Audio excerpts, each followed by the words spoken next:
مولاي صل وسلم دائما أبدا على حبيبك. Assalamualaikum. Ustaz, saya seorang ibu rumah tangga, sudah menikah. Pasti sudah menikah karena antum ibu rumah tangga. Ya. Sudah menikah 10 tahun, saya sudah tidak memiliki rasa cinta. Ini masalahnya. Saya sudah tidak memiliki rasa cinta pada suami saya. Karena suami saya setiap nyelesain masalah selalu kasar, menghina, bentak, bahkan mukul, lempar barang ke kepala. Tiap bulan pasti ada. Bicara baik-baik dan senyum juga masih suka dibentak. Apakah saya berdosa jika saya sudah tidak mencintainya? Begini, saya tarik napas dulu ya. Pertama, saya ucapkan selamat kepada ibu. Allah titipkan pria itu kepada ibu, bukan perempuan lain. Dan hebatnya ibu bertahan dengan 10 tahun. Dibentak-bentak, dilempar. Nah bayangkan, perempuan lain mungkin dilempar sehari sudah nggak kuat. Ibu 10 tahun tuh. Ya, luar biasa. Saya ucapkan selamat, yang dipilih ibu bukan perempuan yang lain. Berarti ada hikmah terbesar yang ingin Allah berikan kepada ibu. Seperti Allah titipkan Firaun kepada Asia. Karena yang kuat cuman Asia, yang kuat cuman ibu, bukan perempuan yang lain. Karena itu dititipkan kepada ibu, karena ada nilai-nilai kemuliaan yang tidak ibu bayangkan sebelumnya. Pertama, teman-teman sekalian, perhatikan sini. Rumah tangga itu bagian dari dakwah. Bukan sekedar dakwah biasa, tapi bekal untuk mencari kemuliaan akhirat. Lihat sini. Rumah tangga itu sesungguhnya bekal berpartner, bekerja sama untuk mencari kemuliaan akhirat. Tapi banyak orang keliru kemudian menggunakan dan mengelola perangkat akhirat ini sehingga melihatnya hanya sekedar kebutuhan dunia saja. Maaf, baik suami atau istri kadang-kadang memandang kehidupan rumah tangga hanya sekedar untuk memuaskan kebutuhan pasangan, mengeluarkan hasrat cinta, mendapatkan kebutuhan dunia. Cuman di situ saja. Padahal prinsip pertama ketika antum berumah tangga sudah turun ayat. Anehnya ayat itu sering dikutip di surat undangan. Yang paling aneh, yang diundang suruh baca, yang ngundang nggak baca. Quran surah ke-30 ayat 21. Wa min ayatihi an khalaqalakum min anfusikum azwajan litaskunu ilaiha wa ja'ala bainakum mawaddatan wa rahmah inna fi dzalika laayatil liqaumin yatafakkarun. Kalimat pertamanya inna. Awas. Wa min ayatihi, ayat. Jamak dari kata ayat. Apa itu ayat? Ayat itu diantara tanda yang mendekatkan seseorang kepada Allah Subhanahu wa taala. Jadi kita itu diberikan wasilah berumah tangga, tujuan pertamanya untuk membangun kedekatan dengan Allah, supaya semakin dekat dengan Allah. Jika ada orang berumah tangga tidak dekat dengan Allah, ada yang salah rumah tangganya, ada yang tidak tepat di dalamnya. Nah menariknya, setiap pasangan itu nanti akan dipasangkan oleh Allah Subhanahu wa taala untuk saling membuat keduanya itu bisa mendekat kepada Allah Subhanahu wa taala.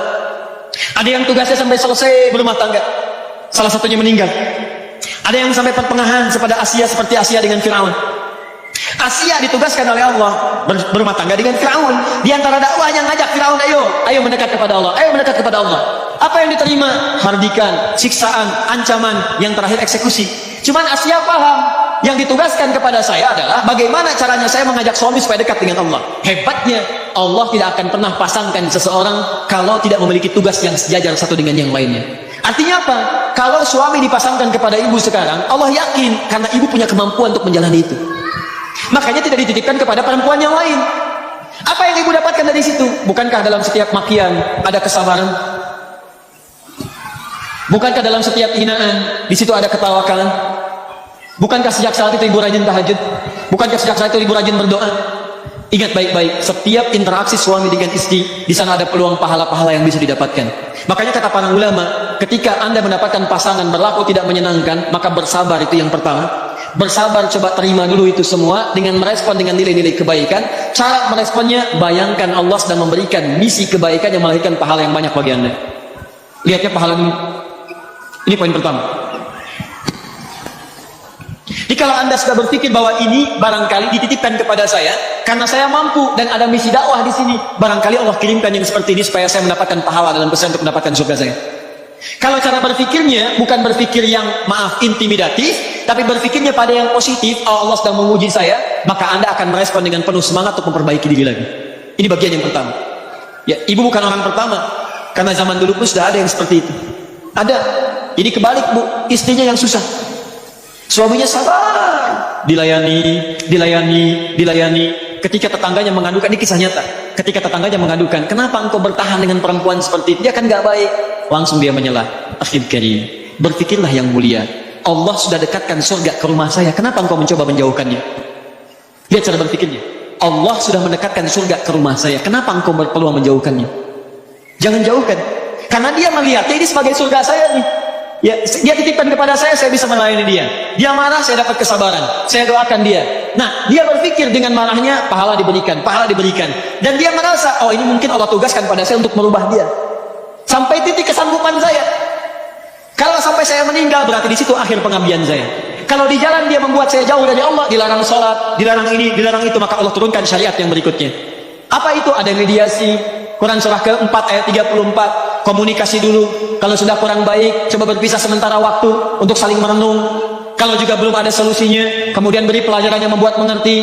Ya, ketika tidak dimasakkan bagaimana responnya, ketika dipisahkan bagaimana responnya. Kalau masih belum mengerti juga, cari orang baik untuk menyatukan. Ayat 35-nya. Lihat baik-baik, wa in khiftum shiqaqa bainihima fab'athu hakaman min ahli wa hakaman min ahliya. Kalau semua sudah ditempuh, Allah kasih jalan keluar. Tugas kamu selesai sampai di sini, ya silahkan kerjakan, tingkatkan ibadah yang lain. Mungkin suami kamu akan mendapatkan pencerahan dari yang lain. Semua jalannya ada. Tapi jalan yang pertama, jangan pernah berpikir untuk berpisah dahulu. Cara berpikirnya adalah, mungkin bukan cinta yang Allah tugaskan kepada saya, tapi surga yang sedang Allah turunkan kepada saya. Kalau cara berpikirnya begitu, nyaman. Ada yang ditukar, Bu, suaminya, maaf ya, dibanding saya, wah masih ganteng Tengku Wisnu lah pokoknya. Ya. Istrinya cantik luar biasa, dibanding ibu masih cantik dia. Anda kebayang nggak? Jadi suaminya cantik luar biasa, cantik indah. Maaf, istrinya cantik. Gara-gara antum sih kenal Firaun. Ya. Istrinya cantik luar biasa, cantik, elok, indah. Kalau ditatap wajah tidak berpaling, mata tidak berkedip. Suaminya dibanding saya masih ganteng Tengku Wisnu. Ya nggak usah pada diri sendiri, pokoknya jauh lah pokoknya. Anda tahu apa yang terjadi teman-teman? Tiba-tiba suaminya bertemu dengan istri sudah dandan tuh. Lihat cara berkehidupannya. Dia layani sepenuh hatinya, baik. Begitu melihat, mengombin. Tiba-tiba istrinya berkata, sayang, kamu kenapa? Ya zauji madzanik. Kamu kenapa? Kata suaminya, aku bersyukur Allah titipkan perempuan secantik engkau dalam kehidupanku, sehingga aku tak mampu berpaling darimu. Masya Allah. Kata istrinya, sayang, kita berdua akan ke surga. Kita berdua akan ke surga. Suaminya bingung. Kata suaminya, kok bisa? Kata istrinya, kamu bersyukur dengan titipan Allah aku padamu, aku bersabar dengan titipan Allah kamu kepadaku. Tuh. Bahasanya enak ya? Walaupun nyelekit tapi enak. Gitu. Tapi gak ada yang marah, ketawa keduanya gitu. Ketawa keduanya.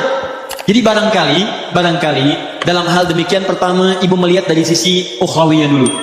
Ya, Asiyah bisa sabar, pelajari kisah Asiyah. Barangkali Allah titipkan dia kepada saya, mungkin untuk mendapatkan surga saya. Ibu bisa pilih itu, ibu berjuang. Kalau mungkin dalam perjuangan itu membahayakan secara fisik, mulai menyakiti fisik, mulai melukai, tidak mampu bertahan di situ, maka ulama memberikan jalan keluar. Baik ya, dari ayat-ayat Al-Quran yang diberikan. Apalagi kalau sudah mencegah untuk mendekat kepada Allah, maka hukum pernikahan nanti bisa turun. Dari mulai sunnah. Kalau sudah berbahaya kepada fisik, terancam jadi makruh. Kalau sudah menjauhkan dari Allah atau nyawa terancam, jadi haram hukumnya. Haram. Maka dalam agama nanti bahkan ada fasakh namanya. Fasakh itu dipisahkan oleh hakim. Dipisahkan. Ya, supaya mendapatkan kenyamanan tersendiri. Tapi dibalik itu semua, sempurnakan dulu perjuangan ibu kepada Allah. Sehingga nanti ketika ibu disoal di hari kiamat nanti, kenapa kamu begini? Ibu bisa menjawab, ya Allah, aku telah sabar menerima titipan darimu dengan perjuangan yang telah aku maksimalkan. Kalau itu belum bisa memasukkan aku ke dalam surgamu, maka boleh berikan syafaatku dengan segala kesabaran yang telah aku berikan hanya untukmu. Paham ya? Baik. Nanti kalau besok-besok seperti itu lagi, dengan yang pelan, malam-malam ibu bangun. Caranya doakan.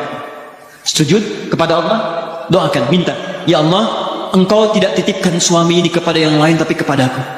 Dan aku mau mengetahui bahwa engkau lebih sayang kepada hambamu dengan siapapun yang ada di muka bumi dan langit ini. Maka mohon dengan segenap sayangmu ya Allah, sentuh hatinya untuk berubah, berikan kelembutan pada jiwanya. Minimal mohon ya Allah, jadikan sebelum kami menghadap kepadamu, pasangkan kami dalam mawaddah, sakinah dan rahmat. Bangun, bangun, bangun. Saya yakin dari sekian yang bangun itu akan ada perubahan dan dampak dalam kehidupan. Saya berdoa semoga Allah muliakan ibu dan keluarga ibu dan pasangkan dalam kemuliaan insya Allah. Saya simpan dulu ini.